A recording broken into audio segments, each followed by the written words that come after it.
Many of you that market products to a company, you have a challenge with a person that we call the gatekeeper.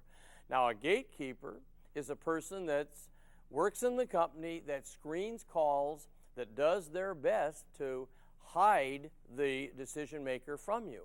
So I want to give you some ideas along these lines. Now, if you remember earlier, I said one of your goals is to find out the different companies you could do business with.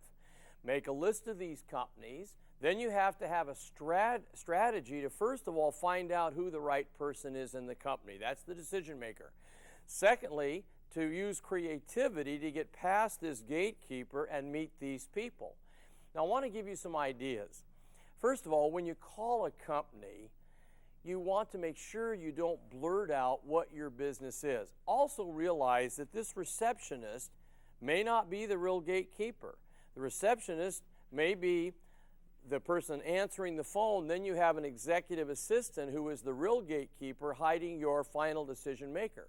So one of our goals, and what I'm sharing with you now, is to find out who that person is. How can we meet them? So let's say that I happen to find out that ABC Equipment is a company that I want to do business with one of our products. I'll go ahead and make the original call. It might sound something like this. I'll call, and let's just say a woman answers the phone.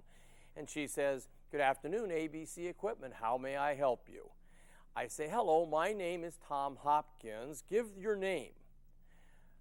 I'm in business in the community and am calling to find out who's most responsible for, and you'd tell what your product does, not what it is, and I was hoping to talk to that person. And then say the words, "By the way." By the way, who am I speaking with again? Now, if she didn't give her name and she says, "This is Ann," make sure on your follow-up card that you should have in front of you, you write ABC Equipment, you have their address, their phone number, then you write down Ann is the receptionist, so you don't forget that, because every time you call, you want to begin by saying, "Hi, Ann, how are you today? Tom Hopkins again." See, I think you can make an ally of everyone in a company by simply calling, getting to know them. Now, if Ann is really nice on the phone, don't be afraid to recognize her. See, a lot of receptionists get no recognition. I might say something like this after I got done talking with Ann. I might say, "Ann, you really are a good first impression for your company. When I get to meet Mr. Brown, I'm going to let him know he should be very proud to have you on his team." See, right away, you've puffed her up. She feels good about herself. She did a good job. And not only that, she can become an ally to help you not only meet Mr. Brown, but to develop the business in that company. Well, let's say that you say to her, "I'm calling regarding your employment benefit program. Who would I talk to regarding that?" And she says, "Well, that's probably Mr. Brown." Well, don't say, "Can I speak with him?" I'd rather have you make it more of a command. "Thank you, Ann. Please put me through to him." You'll get through twice as many times by saying, "Please put me through to him," than "Is he in?" or "Can I talk to him?" Well, right away she says, "Well, he is not in.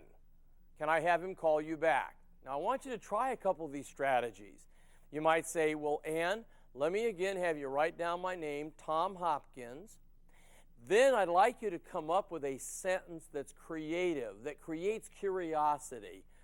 For example, my employment benefit program that I market to companies lowers the overhead of a company and increases benefits to the employees. Increasing benefits to employees increases morale and productivity.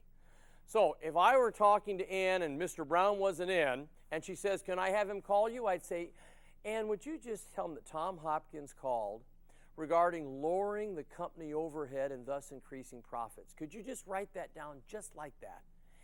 And rather than leave my number," now listen to this, this is a great strategy. "Rather than leave my number, because I know how busy he is, I'm out serving so many clients, I'll just keep calling back until I catch him," okay? Now, why am I doing this? Well, if she puts employment benefits, increasing profit, then your company name and phone number, he'll know why you're calling and he won't be curious, and he'll either not call you or then tell her, don't ever let him talk to me when he calls. So you've got to create the curiosity in what you say you're calling for. Do not leave your company name. Make sure you tell her the reason is you know how busy he or she is.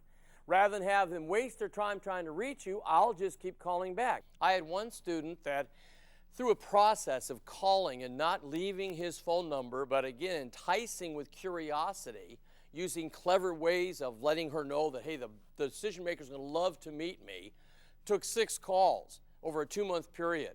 But he ended up making the largest transaction in the history of his company because of his persistence and, again, his cleverness in creating that curiosity with the words that I covered with you.